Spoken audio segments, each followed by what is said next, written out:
Friends, Radhe Krishna. જયશ્રી ફ્રૂટમાં તમારું સ્વાગત છે. આજે હું પાલકના ભજીયા બનાવવાની છું. તેના માટે મેં પાલક કાપીને ધોઈને તેને કોરી કરી લીધેલી છે.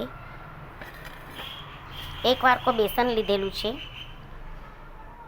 અને તેમાં નાખવાના બેઝિક મસાલા લીધેલા છે. હલ્દી લીધેલી છે, ધાણા પાવડર લીધેલું છે, લાલ મરચું લીધેલું છે, ચપટી હજમો લીધેલો છે અને આદુ લસણની પેસ્ટ લીધેલી છે, બધી અડધી ચમચી છે. તો બધા મસાલા આમાં મિક્સ કરી દઈશું.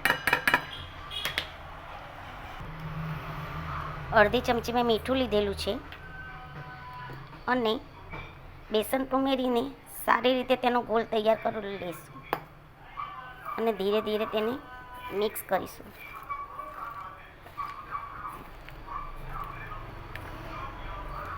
પાણીની જરૂર પડે તો પછી થોડું થોડું કરીને પાણી નાખવું.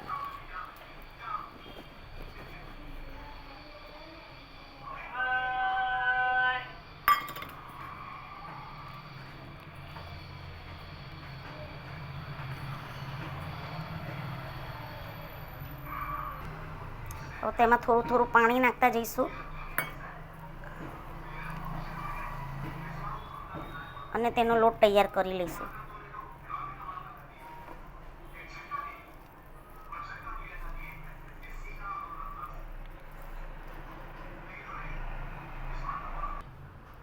તમે જોઈ શકો છો કે મેં લોટને તૈયાર કરી લીધેલો છે.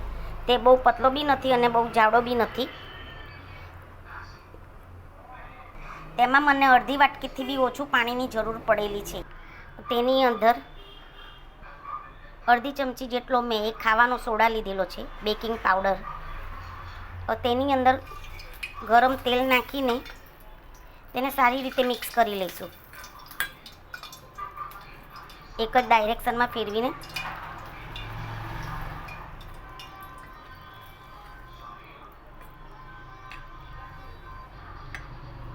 એક બાજુ મેં તેલ ગરમ થવા રાખી દીધેલું હતું.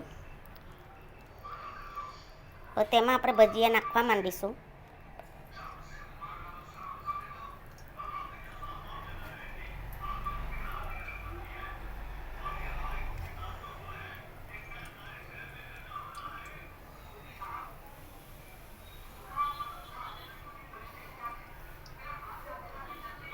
એને ફેરવવાની ઉતાવળ કરવાની નથી.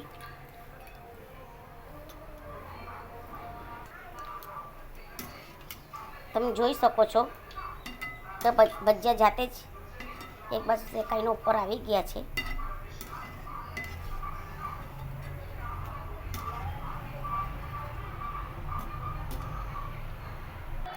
તૈયાર છે આપણા પાલકના ભજીયા. તમે તેને કોથમીરની ચટણી કે સોસ સાથે ખાઈ શકો છો. જો વિડીયો ગમ્યો હોય તો લાઈક કરજો, સબસ્ક્રાઈબ કરજો અને કમેન્ટ કરજો. રાધે કૃષ્ણ મિત્ર.